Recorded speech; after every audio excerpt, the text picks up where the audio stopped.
कथा क्षितिज प्रस्तुत करता है प्रभु श्रीराम के अवतरण की दिव्य भविष्यवाणी और ब्रह्मांडीय शक्तियाँ। धीमी, रहस्यमयी और आदरपूर्ण पृष्ठभूमि संगीत शुरू होता है। मित्रों, कथा क्षितिज के इस विशेष अंक में आपका स्वागत है। आज हम आपको समय के गर्भ में छिपे एक ऐसे रहस्य का अनावरण करने ले चलेंगे जो सदियों से अनगिनत हृदयों में श्रद्धा और आश्चर्य जगाता आया है। ये कथा है प्रभु श्रीराम के अवतरण की और उस दिव्य भविष्यवाणी की जिसने इस अलौकिक घटना की रूपरेखा खींची थी।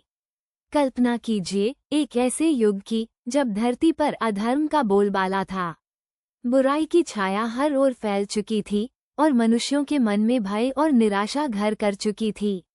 इसी अंधकार में समय में एक ऐसी भविष्यवाणी की गूंज सुनाई दी जिसने आशा की एक किरण प्रज्वलित की।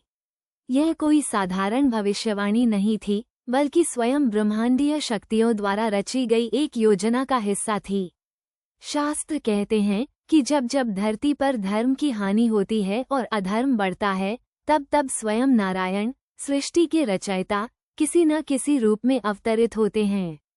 यह वही दिव्य नियम था जिसने प्रभु श्रीराम के अवतरण की भविष्यवाणी को जन्म दिया। ये भविष्यवाणी केवल शब्दों का समूह नहीं थी, बल्कि एक सजीव प्रमाण थी कि ब्रह्मांड एक संतुलन बनाए रखने के लिए कितनी सूक्ष्मता से कार्य करता है।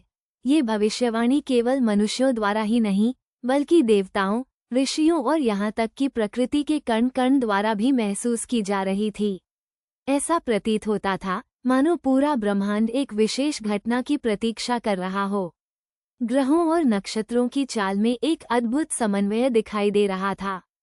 पुष्य नक्षत्र का शुभ योग, गुरु का शुभ स्थान और स्वयं चैत्र मास का शुक्ल पक्ष, ये सब मिलकर एक ऐसे दिव्य संयोग का निर्माण कर रहे थे जो किसी सामान्य घटना के लिए संभव नहीं था। ये केवल पंचांग की गणना नहीं थी, बल्कि ब्रह्मांड की चेतना का एक संकेत था कि परमपिता परमेश्वर धर्म की स्थापना और दुष्टों के संहार के लिए एक अवतार लेने वाले हैं। पौराणिक कथाओं के अनुसार स्वयं ब्रह्मा, विष्णु और महेश ने मिलकर यह निर्णय लिया था कि वे दशरथ और कौशल्या के यहाँ भगवान विष्णु के 7वें अवतार के रूप में, श्रीराम के रूप में अवतरित होंगे। ये केवल एक जन्म नहीं था, बल्कि धर्म की पुनः स्थापना का संकल्प था। यह एक ऐसा दिव्य संकेत था जिसने देवों को भी आनंदित कर दिया था।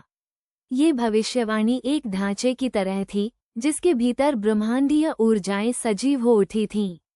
राजा दशरथ की कोई संतान नहीं थी, ये भी एक संकेत था कि एक विशेष उद्देश्य के लिए, एक विशेष युग में, एक विशेष आत्मा का अवतरण होगा। पुत्रेष्टि यज्ञ महर्षि ऋष्यशृंग द्वारा किया गया उस भविष्यवाणी का ही प्रत्यक्ष परिणाम था। प्रभु श्रीराम का जन्म किसी सामान्य बच्चे का जन्म नहीं था। यह एक दिव्य घटना थी जिसे ब्रह्मांड की शक्तियों ने मिलकर रचा था। उनकी शक्तियों का आगमन, उनके तेज का प्रादुर्भाव, सब कुछ उस भविष्यवाणी से जुड़ा हुआ था जो युगों युगों से चली आ रही थी। ये भविष्यवाणी हमें सिखाती है कि हम एक विशाल ब्रह्मांडीय व्यवस्था का हिस्सा हैं, जहाँ सब कुछ किसी न किसी कारण से होता है। जब बुराई बढ़ती है तो अच्छाई को अपना स्वरूप बदलने और प्रत्यक्ष होने में देर नहीं लगती। प्रभु श्रीराम का अवतरण उस अटूट विश्वास का प्रतीक है कि धर्म की जीत अवश्यंभावी है और ब्रह्मांड हमेशा न्याय और व्यवस्था के पक्ष में खड़ा होता है। संगीत धीरे धीरे समाप्त होता है।